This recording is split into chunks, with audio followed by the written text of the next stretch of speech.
लूट है, कितना हक है कितनी लूट है।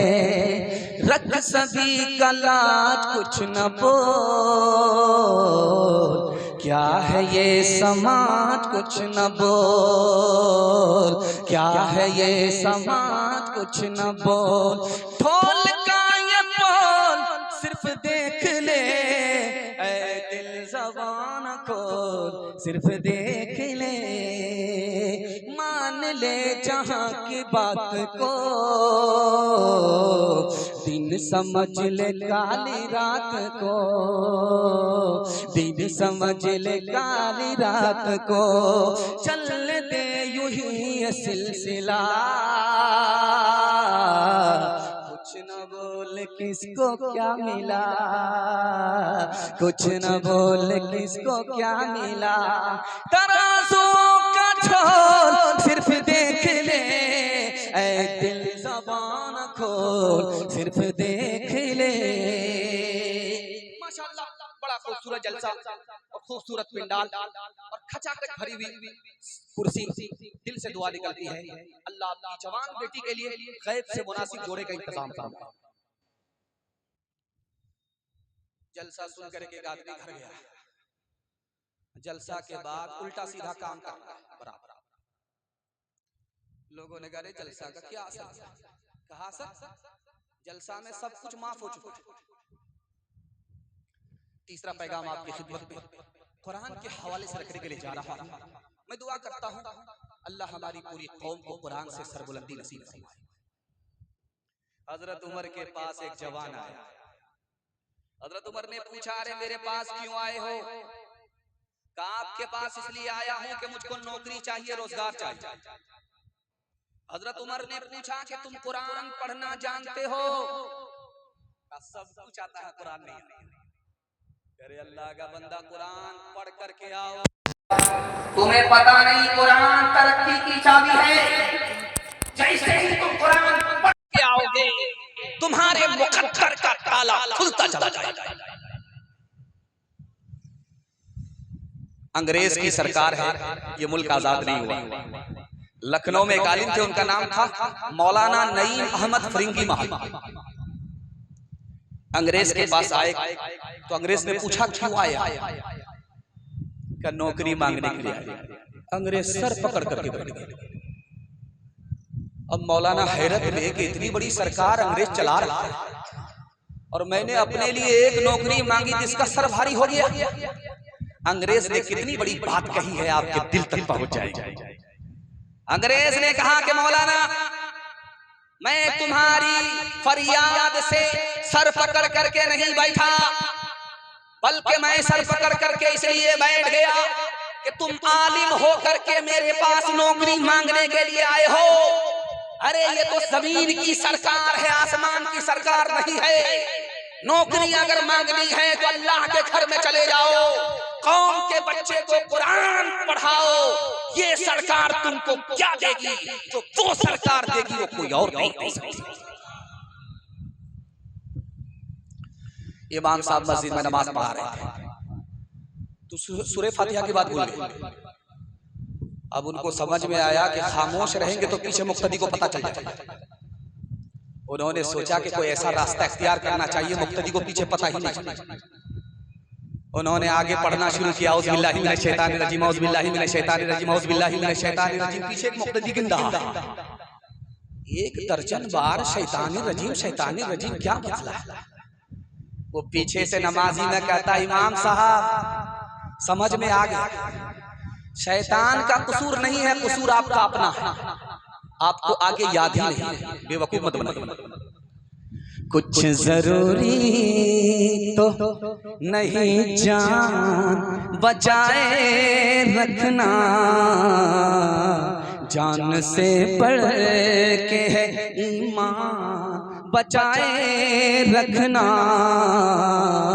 जान से बढ़ के है।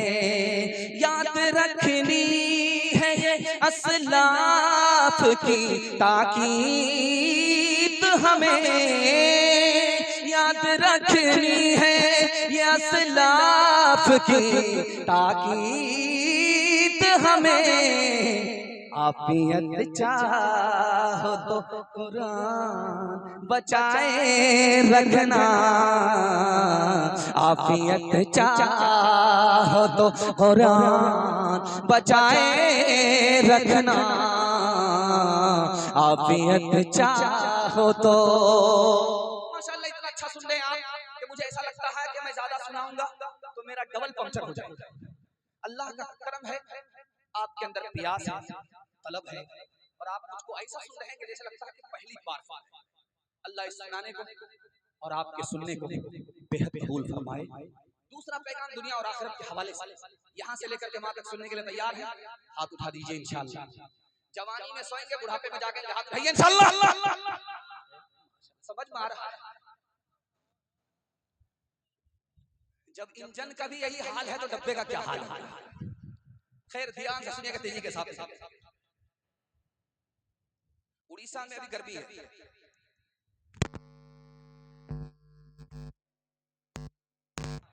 वो मक्के में है, मदीने में। जानते हैं उड़ीसा की गर्मी में गर्मी लगती है लेकिन जमीन गर्म नहीं होती। लेकिन जब मक्के और मदीने में सूरज सर पर आता है तो जमीन इतनी गर्म हो जाती है जैसे चूल्हे पर हांडी गर्म। अल्लाह के रसूल ने साहब किया, चिलचिलाती हुई रेत पर अल्लाह के रसूल का ऐलान हो रहा है, चप्पल उतारो, पैर रखो, उस गरम रेत पर पैर रखो जैसे चूल्हे पर पांव रखना, उसी तरह रेत पर पांव रखना, और हिसाब दो कि मैंने जो कल पैसा दिया था कहां कहां खर्च किया। अब जब पहला आदमी जूता उठा करके आया, उतार करके आया, तो उसका पांव जलने लगा, पांव जलते जलते दिमाग खोलने लगा। हिसाब भूलता है याद नहीं, हिसाब भूलता है याद नहीं, हिसाब में फेल हो गया। दूसरा आदमी आया, उसका भी पांव जलने लगा, दिमाग खोलने लगा, हिसाब भूल गया। तीसरा आदमी आया जिसको सबसे कम पैसा मिला था, वो हजरत अली थे। जब वो आए तब रेत पर पांव रखा, पांव जल रहा है, दिमाग खोल रहा है, इधर का हिसाब दे रहे हैं, उधर का हिसाब दे रहे हैं, इधर का हिसाब दे रहे हैं, उधर का हिसाब दे रहे हैं। पास अल्लाह के रसूल ने तालीम दी, याद रखो जिसके पास इस दुनिया में जितना कम पैसा होगा उसका हिसाब उस दुनिया में उतना आसान होगा। जिसके पास जरूरत से ज्यादा इस दुनिया में पैसा होगा उसका हिसाब ऐसे ही मुश्किल होगा जैसे रेत पर पांव रख करके दिमाग खोलता है और पैर जलता है। एक आदमी कान का बहरा था, कुछ सुनता नहीं, समधी के पास गया, उसका समधी बीमार था, खैरियत लेने के लिए। तो दिमाग में उसने बैठाया कि 3 सवाल करूंगा, पहले हाल पूछूंगा क्या हाल है, तो बोलेगा बढ़िया है, मैं इसको दुआ दे दूंगा, बहुत अच्छा, मुबारक। उसके बाद पूछूंगा तुम क्या खाते हो, उसके बाद पूछूंगा किस डॉक्टर से तुम्हारा इलाज। कान का बहरा था, वो सुनता तो कुछ नहीं, ऐसे सवाल का। वो समधी के पास आया, बीमार समधी के पास, बोला क्या हाल है, तो समधी बोला मर रहा। का सुबहान अल्लाह, मुबारक, सुबहान। उसके बाद उसने दूसरा सवाल किया क्या खाते हो, बोला जहर खा रहा। माशाअल्लाह बहुत अच्छी दवाई है, रात दिन पाबंदी से खाते हैं। तीसरा सवाल उसने पूछा कि किस डॉक्टर से तुम्हारा इलाज चल रहा है, वो खिसिया करके बोला कि मलकुल मौत से। अब बहुत बढ़िया डॉक्टर है, तुम्हारा पूरा इलाज करके छोड़े। किसी गुलफाम को कफना रहा हूँ, जनाजा हुस्न का दफना रहा हूँ, किसी गुलफाम को कफना रहा हूँ, जनाजा हुस्न का दफना रहा हूँ। लगाना दिल का इंसानी बुतों से, लगाना दिल का इंसानी बुतों से, अब बस है दिल को ये समझा रहा हो, अब बस है दिल को ये समझा रहा हो, अब बस है दिल को ये समझा रहा हो। माशाअल्लाह दुनिया और आखिरत के हवाले से पैगाम निकल गया। 1/3 पैगाम निकल चुका है, सिर्फ 2/3 बाकी है। मोहब्बत में डूब करके इतना अच्छा आपने सुना कि मुझे भी पता नहीं चला, आपको भी पता नहीं चला। मरने के बाद अमल करेंगे, हाथ उठा दीजिए इंशाअल्लाह। पूरा समझ में आ रहा है, जैसा आपका दाल चावल वैसा मेरा फातिहा। अच्छा, दस्तरखान जब लगता है तो आप देख